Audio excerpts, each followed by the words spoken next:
was that the sky was a vast meadow over which a huge beetle crawled, pushing the disk of the sun before him. This beetle was the sky god, and, arguing from the example of the beetle scarab sacer, which was observed to roll along with its hind legs a ball that was believed to contain its eggs, the early Egyptians thought that the ball of the sky god contained his egg and that the sun was his offspring. Thanks, however, to the investigations of the eminent entomologist, Monsieur J. H. Faber, we now know that the ball which the scarab sacer rolls along contains not its eggs, but dung that is to serve as food for its egg, which it lays in a carefully prepared place. Initiates of the Egyptian mysteries were sometimes called scarabs. Again, lions and panthers. The scarab was the emissary of the sun, symbolizing light, truth, and regeneration. Stone scarabs, called heart scarabs, about 3 inches long, were placed in the heart cavity of the dead when that organ was removed to be embalmed separately as part of the process of mummifying. Some maintain that the stone beetles were merely wrapped in the winding cloths at the time of preparing the body for eternal preservation. The following passage concerning this appears in the great Egyptian Book of Initiation, the Book of the Dead. And behold, thou shalt make a scarab of green stone, which shalt be placed in the breast of a man, and it shall perform for him the opening of the mouth. The funeral rites of many nations bear a striking resemblance to the initiatory ceremonies of their mysteries. Ra, the god of the sun, had 3 important aspects. As the creator of the universe he was symbolized by the head of a scarab and was called Khepra, which signified the resurrection of the soul and a new life at the end of the mortal span. The mummy cases of the Egyptian dead were nearly always ornamented with scarabs. Usually one of these beetles, with outspread wings, was painted on the mummy case directly over the breast of the dead. The finding of such great numbers of small stone scarabs indicates that they were a favorite article of adornment among the Egyptians. Because of its relationship to the sun, the scarab symbolized the divine part of man's nature. The fact that its beautiful wings were concealed under its glossy shell typified the winged soul of man hidden within its earthly sheath. The Egyptian soldiers were given the scarab as their special symbol because the ancients believed that these creatures were all of the male sex and consequently appropriate emblems of virility, strength, and courage. Plutarch noted the fact that the scarab rolled its peculiar ball of dung backwards, while the insect itself faced the opposite direction. This made it an especially fitting symbol for the sun, because this orb according to Egyptian astronomy was rolling from west to east, although apparently moving in the opposite direction. An Egyptian allegory states that the sunrise is caused by the scarab unfolding its wings, which stretch out as glorious colors on each side of its body, the solar globe, and that when it folds its wings under its dark shell at sunset, night follows. Khepra, the scarab-headed aspect of Ra, is often symbolized riding through the sea of the sky in a wonderful ship called the Boat of the Sun. 2 inserts. The Mantichora. From Redgrove's Bygone Beliefs. The most remarkable of allegorical creatures was the Mantichora, which Ctesias describes as having a flame-colored body, lion-like in shape, 3 rows of teeth, a human head and ears, blue eyes, a tail ending in a series of spikes and stings, thorny and scorpion-like, and a voice which sounded like the blare of trumpets. The synthetic quadruped ambled into many works on natural history, but, though seriously considered, had never been seen, because it inhabited inaccessible regions and consequently was difficult to locate. Royal Egyptian Scarab. From Hall's Catalogue of Egyptian Scarabs, etc., in the British Museum. The flat underside of a scarab usually bears an inscription relating to the dynasty during which it was cut. These scarabs were sometimes used as seals. Some were cut from ordinary or precious stones. Others were made of clay, baked and glazed. Occasionally the stone scarabs were also glazed. The majority of the small scarabs are pierced as though originally used as beads. Some are so hard that they will cut glass.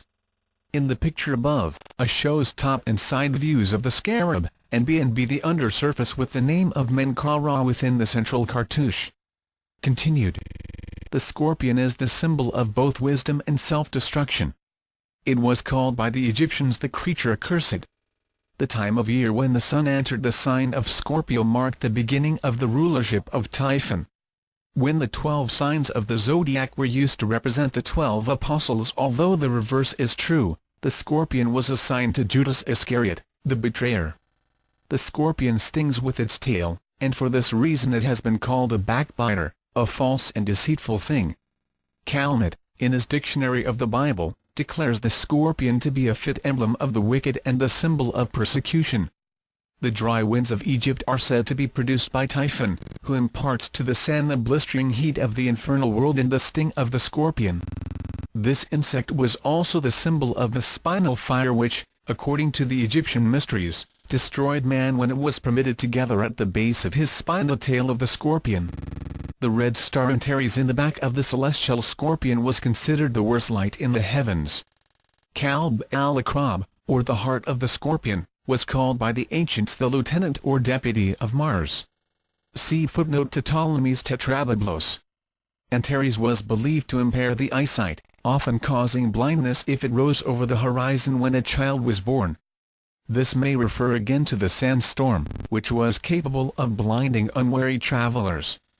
The scorpion was also the symbol of wisdom, for the fire which it controlled was capable of illuminating as well as consuming. Initiation into the greater mysteries among the pagans was said to take place only in the sign of the scorpion.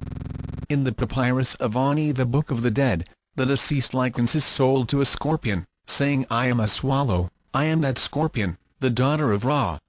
Elizabeth Goldsmith, in her treatise on sex symbolism, states that the scorpions were a symbol of Selk, the Egyptian goddess of writing, and also were revered by the Babylonians and Assyrians as guardians of the gateway of the sun. 7 scorpions were said to have accompanied Isis when she searched for the remains of Osiris scattered by Set Typhon. In his Chaldean account of the Genesis, George Smith, copying from the cuneiform cylinders, in describing the wanderings of the hero Dubar Nimrod, throws some light on the scorpion god who guards the sun. The tablet which he translated is not perfect, but the meaning is fairly clear: who each day guard the rising sun. Their crown was at the lattice of heaven, under hell their feet were placed a spinal column. The scorpion man guarded the gate, burning with terribleness, their appearance was like death, the might of his fear shook the forest. At the rising of the sun and the setting of the sun, they guarded the sun. Dubar saw them and fear and terror came into his face. Among the early Latins there was a machine of war called the scorpion. It was used for firing arrows and probably obtained its name from a long beam, resembling a scorpion's tail, which flew up to hurl the arrows. The missiles discharged by this machine were also called scorpions. The butterfly under the name of Psyche, a beautiful maiden with wings of opalescent light, symbolizes the human soul because of the stages it passes through in order to unfold its power of flight. The 3 divisions through which the butterfly passes in its unfoldment resemble closely the 3 degrees of the mystery school, which degrees are regarded as consummating the unfoldment of man by giving him emblematic wings by which he may soar to the skies. Unregenerate man, ignorant and helpless, is symbolized by the stage between ovum and larva. The disciple, seeking truth and dwelling in meditation, by the 2nd stage, from larva to pupa, at which time the insect enters its chrysalis, the tomb of the mysteries. The 3rd stage, from pupa to imago, wherein the perfect butterfly comes forth, typifies the unfolded enlightened soul of the initiate rising from the tomb of his baser nature.